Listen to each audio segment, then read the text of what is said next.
Hi and welcome back. I want to thank you for making it this far here. I'm Sal Buscemi, CEO of Dandrew Media and co-founder and managing director at Dandrew Partners here in New York City. Some of the most common problems or opportunities you see are the ones that have equity shortfalls, meaning the sponsor or borrower does not have enough equity to close the deal. How do you handle that? Will you let the deal die, or will you use a creative strategy to save the day? Based on my experience, most commercial deals require some form of creative deal structuring to get them over the finish line.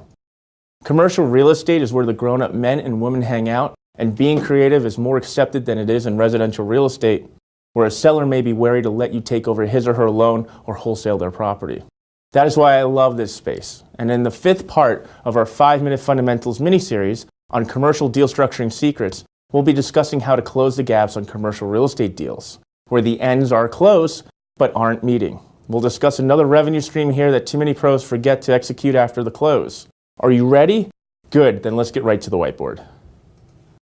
Welcome back. Let's move on to our commercial deal structuring secrets. Here we are, module 5 of 9 strategies that we're going through today. This one is great. This is one of my favorites. Over here, number 5, bridge loans with equity or debt shortfalls. You're going to see that a lot of bridge lenders will only go up between 65 to 70, maybe 75% tops, depending on the market. But who has 25 to 35% down payment or equity put towards an asset? Well, there's some strategies here, and some of these you'll see in the webinar. Barrett Hawkins is one of our intermediaries that just actually executed this strategy and made himself $900,000 in equity. Here's how he did it.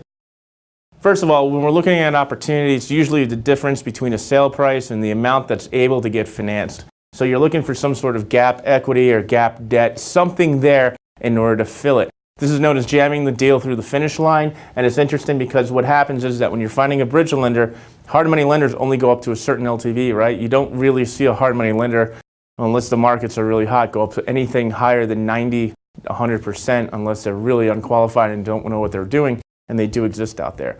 But institutional investors such as us and other capital providers, they'll only go up between 65 and 75% max. So what do?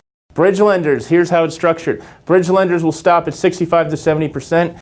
You have to convince the seller, hey, I'm coming in with fresh debt. I'm coming in at between 65 and 75% debt cash that you're going to get within 7 to 14 days. Here's what I need you to do in order to close the deal.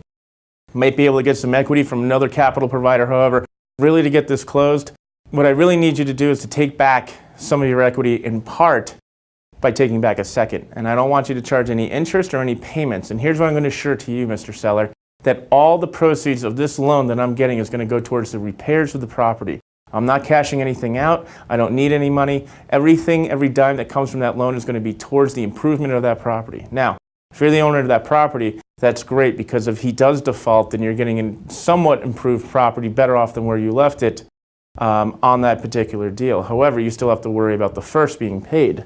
All new bridge loan proceeds must go towards the property improvements, no cash out. You're going to hear people say, well, I want to cash some money out, I want to do this. It doesn't happen in the institutional world. Wall Street firms don't want to deal with it. They want to make sure that their asset is protected, and they want to make sure that they're secured, and that's how they take care of that.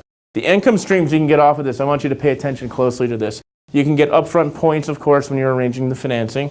There's an interest rate spread we talked about. If it's 6 or 8%, whatever the loan is, you can bump it up maybe 25 to 50, maybe even 100 basis points depending on how it works. Another one you can do is once you originate that second note over here with the seller, at times you'll be able to sell it, albeit at a deep discount, but you'll be able to sell that second off and give that seller some cash that he needs. But remember, it's not going to be at par or 100% of the proceeds. If he takes back a $2 million note, he's going to be lucky if he gets $500,000 from that. And then equity is possible too as well. It depends on how well your negotiation and gamesmanship skills are. I prefer to use the word gamesmanship. I don't really believe in the word negotiation. And that's something that through personal experience, I just figure everything is a game at the end of the day. It's not a negotiation. Negotiation depicts a give and take. I think gamesmanship is more, has to do with more manipulation, especially in the deal business. The style on this is mildly aggressive, and this is perfect for broken condo deals. Condoizations that never happened, didn't fulfill, they ran out of money, or income-producing value-added deals, vacant strip malls, things that have gone dark, assets that have gone dark, grocery anchors have left, Retail anchors have left, where you can see an opportunity where maybe you can get another national tenant in there. This is a great strategy for that, and I've seen a lot of people do this time and time again. Again, I look forward to seeing you on the webinar where we'll talk about this, and I'll have Bear talk about his deal in full detail, where you'll actually be able to see a living, working example of how this strategy actually works. So let's move on, and I want to thank you for watching this.